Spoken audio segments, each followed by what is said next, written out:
Sometimes guilt is not a feeling, it's a place. A room you get locked in after the argument is over, after the door has closed, after the phone has gone silent.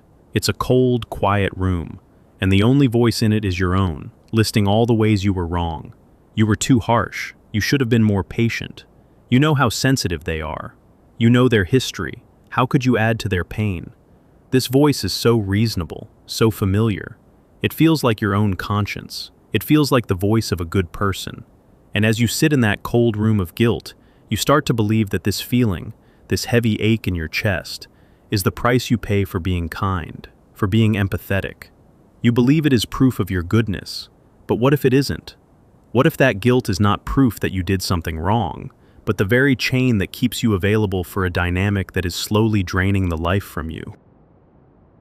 What if it's not a moral compass, but the alarm system of a cage you didn't even know you were in? There is a tiredness that comes from this cycle, a deep exhaustion that sleep doesn't touch. It's the exhaustion of being the designated emotional manager for another person's world. You are the keeper of their peace, the absorber of their moods, the editor of your own needs so that you don't disrupt their fragile stability. You walk on eggshells that you yourself have placed on the floor, all to maintain a connection that feels increasingly one-sided. You give a little more, you explain a little more clearly, you try a new way to communicate your feelings, hoping this time it will be different. This time, they will understand. But after every attempt, after every misunderstanding, after every time their hurt is positioned as more important than yours, you end up back in that same cold room, alone, with the guilt. And the guilt says, "See, it's your fault. You tried to ask for too much. You were selfish." It convinces you that the problem isn't the dynamic itself, but your inability to be good enough, patient enough, or loving enough to fix it. This is the central lie that keeps an empath trapped. You mistake your exhaustion for a personal failing. You mistake your chains for a halo. But this is only the surface of the story. The deeper truth is far more uncomfortable, and it has very little to do with the other person. It has to do with a mask you learned to wear a long, long time ago. A mask that has become so fused to your skin, you've forgotten it's even there. In the language of analytical psychology, Carl Jung called this mask the persona. The persona is the version of ourselves we present to the world. It's our social face, the role we play to be accepted, to be loved, to navigate society smoothly. For many who identify as empaths, the primary persona is that of the good person, the helper, the understanding one, the peacemaker. This persona is not inherently bad. It's a necessary tool, but a problem arises when we over-identify with it, when we believe we are the mask. For the person trapped in a cycle of guilt, the persona of the good person is no longer a flexible role. It is a rigid identity. It has a strict set of rules. A good person is never angry. A good person is always available. A good person puts others first. A good person never causes conflict. A good person feels guilty when they upset someone, because their job is to soothe, not to disrupt. This role was likely learned in childhood. Perhaps you grew up in an environment where your needs were secondary, where love was conditional on being quiet, helpful, and undemanding. You learned that being good was the safest way to exist, the only way to receive scraps of affection or avoid punishment. You became an expert at sensing the emotional weather in the room and adjusting yourself to keep the peace. Your empathy wasn't just a trait, it became a survival strategy, and the persona of the good person was born, not from a place of pure, benevolent choice, but from a deep, unconscious need to be safe. Now, as an adult, this persona continues to run its old program. When you are in a relationship with someone who has a manipulative or narcissistic pattern, your persona is their greatest asset. They don't have to work hard to control you because your own guilt does it for them. Think of it like a cracked mirror. Your persona is the perfect, polished reflection you try to maintain. You want to see yourself as kind, compassionate, and loving. But the dynamic with this other person keeps creating cracks in that mirror. Every time you are devalued, ignored, or manipulated, a new fracture appears. Your immediate, instinctual response is not to get angry at the person causing the crack. It is to frantically try and glue the mirror back together. The guilt is the glue. You tell yourself, if I were a better person, this crack wouldn't have appeared. I must try harder to be good. You become obsessed with maintaining the perfect reflection because the alternative is terrifying. The alternative is to admit that the dynamic is broken. The alternative is to feel the anger that your persona has forbidden. The alternative is to set a boundary that might lead to the very thing your inner child fears most: abandonment. So, when you finally gather the courage to say no, or "that hurt me," or "I need space," you are directly violating the rules of your persona. The alarm bells go off. The guilt floods your system, screaming, "Warning! You are being selfish. You are being cruel. You are not a good person anymore. You will be rejected." This feeling is so powerful, so viscerally painful, that you almost always retreat. You apologize. You take back your boundary. You smooth things over. You put the other person's comfort above your own sanity, just to make the guilt stop. And in that moment, the cage door slams shut again, locked from the inside. This is where most people misunderstand the pattern.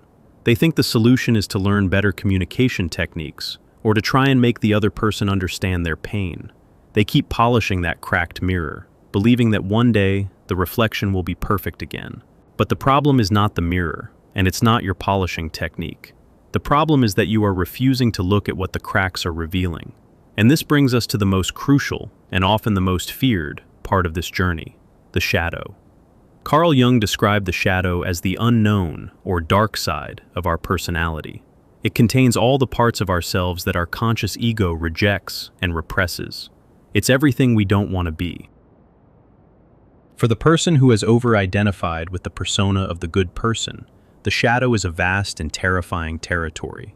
What gets cast into the shadow? Anything that contradicts the good mask: your anger, your healthy aggression, your right to say no without explanation, your need for solitude, your desire to put yourself first, your selfishness, your resentment that has been simmering for years under a smile of understanding, your fatigue, your boundaries. These parts are not evil. They are essential, life-giving aspects of a whole human being. Your anger is a signal that a boundary has been crossed. Your selfishness is simply your instinct for self-preservation. Your need for space is your soul's need to breathe. But because your persona has labeled these things as bad, you have pushed them down into the darkness of your unconscious. And here is the psychological law: what we do not own and integrate from our shadow does not go away. It gets projected.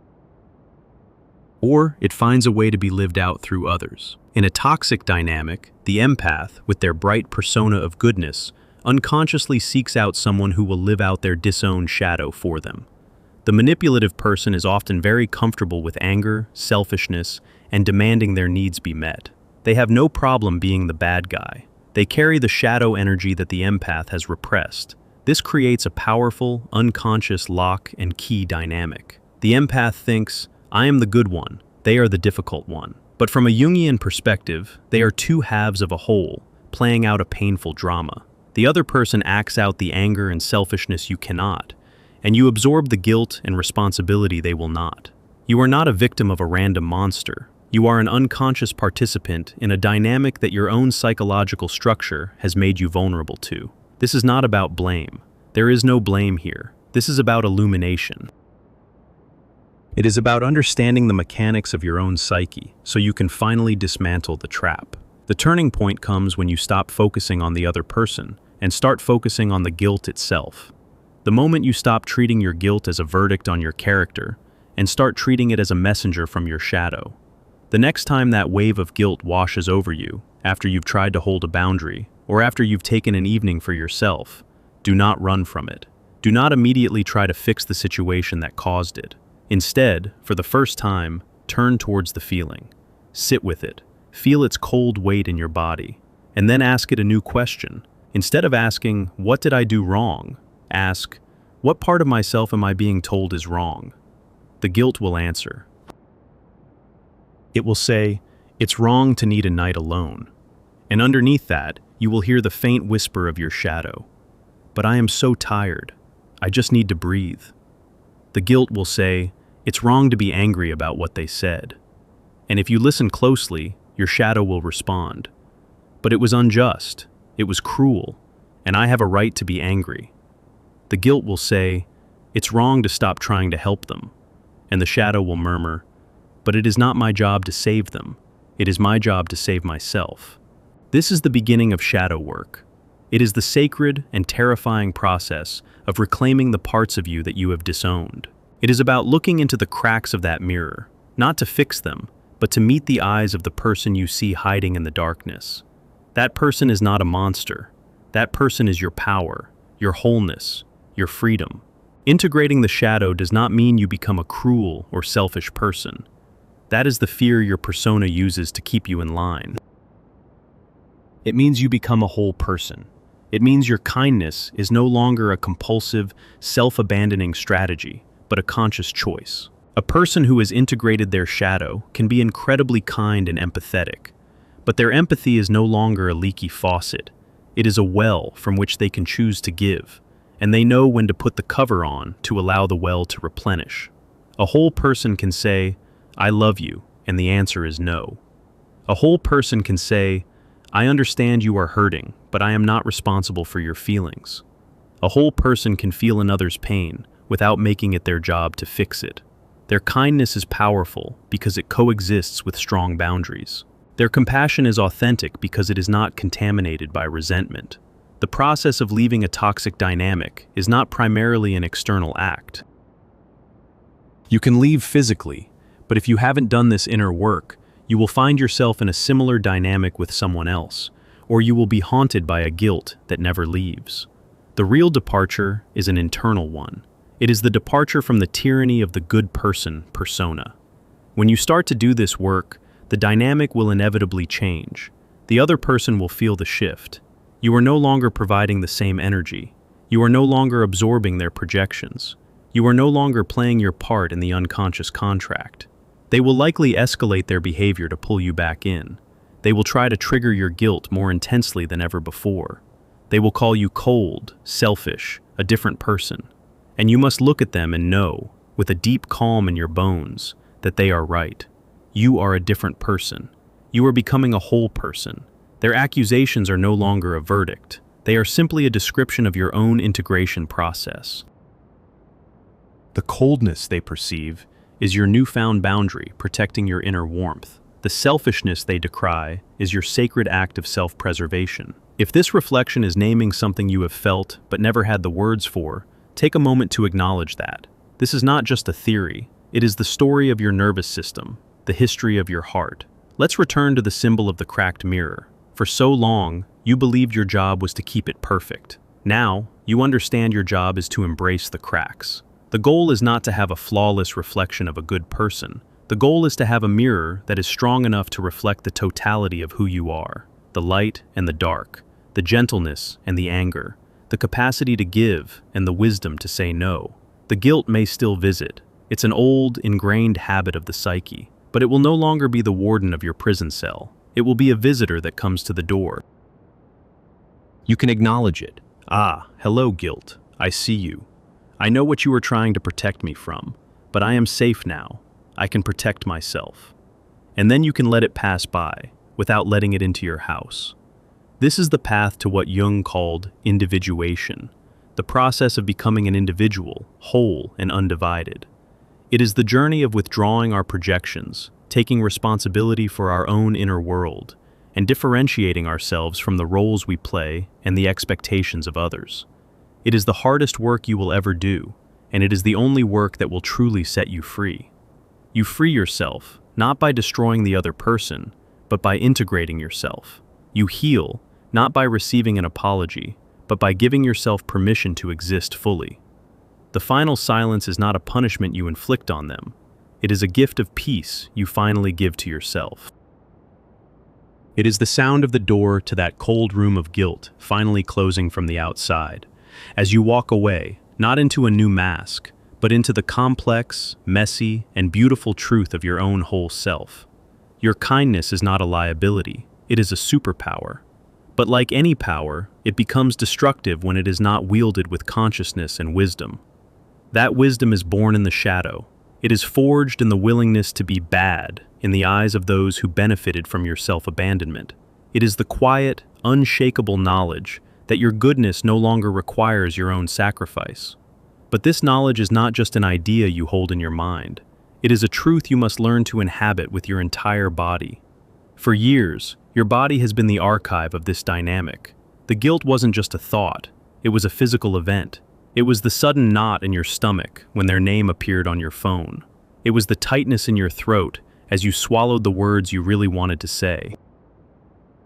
It was the shallow breathing in the aftermath of a conflict, a body braced for an impact that had already happened internally.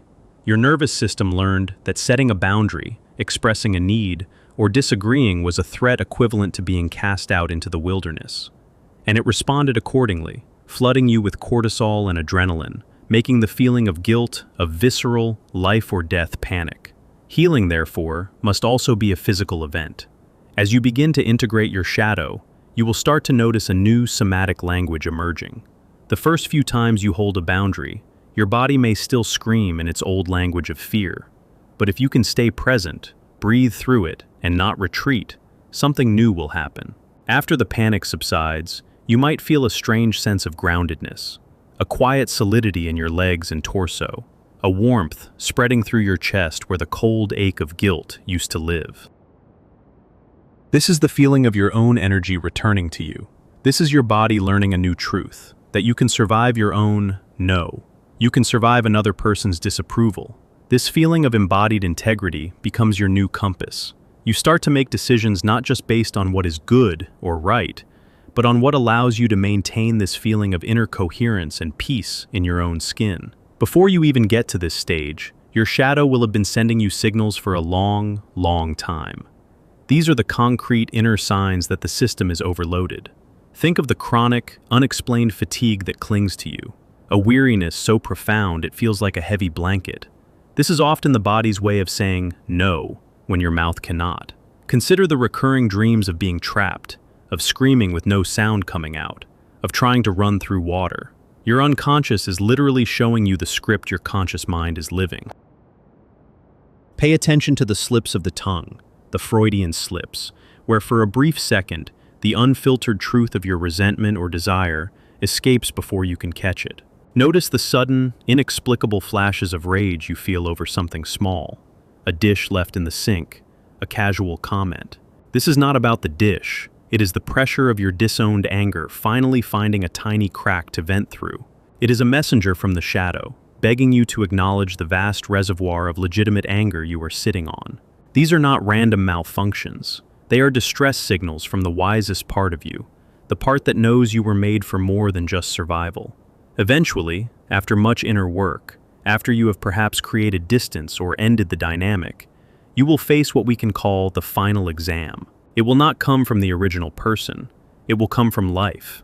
It will be a moment that perfectly mirrors the old trigger. Perhaps a beloved family member, with no ill intent, makes a demanding, last-minute request that completely disregards your own plans and energy levels. And in that moment, the ghost of the old dynamic will rise. You will feel the immediate, conditioned impulse to say yes, to keep the peace. You will feel that familiar, sickly pang of preemptive guilt at the very thought of saying no. The voice of the good person persona will whisper urgently, "Just do it. It's easier. Don't be difficult. Don't disappoint them."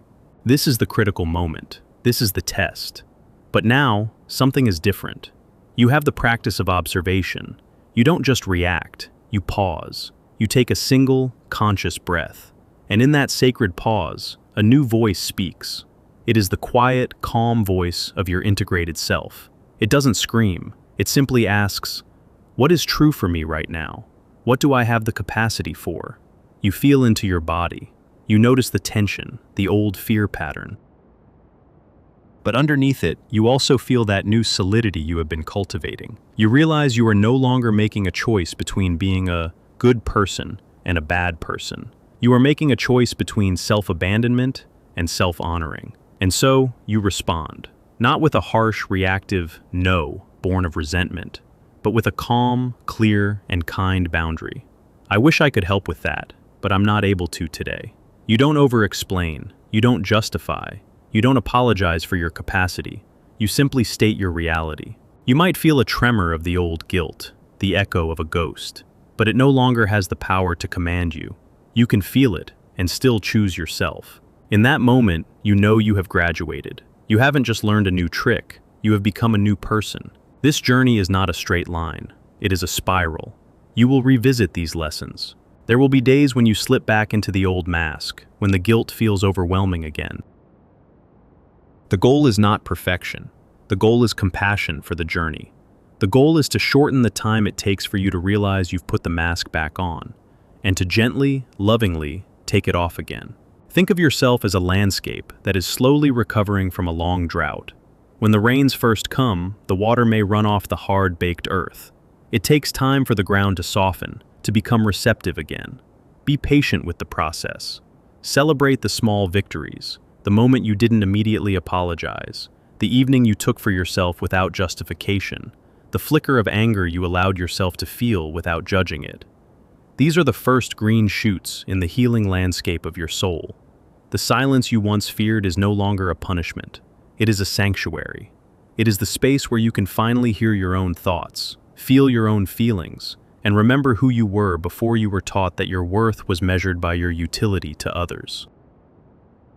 You are not just an empath, you are an individual. Your empathy is a part of you, a beautiful, powerful part. But it is not the whole of you. You are also your anger, your boundaries, your needs, your solitude, your fierce and unshakable right to exist for your own sake. And so you walk forward, not with a halo of self-sacrifice, but with the quiet dignity of a whole person. Your kindness, now rooted in choice instead of compulsion, becomes more potent, more real. You learn to give from the overflow of your well, not from the well itself.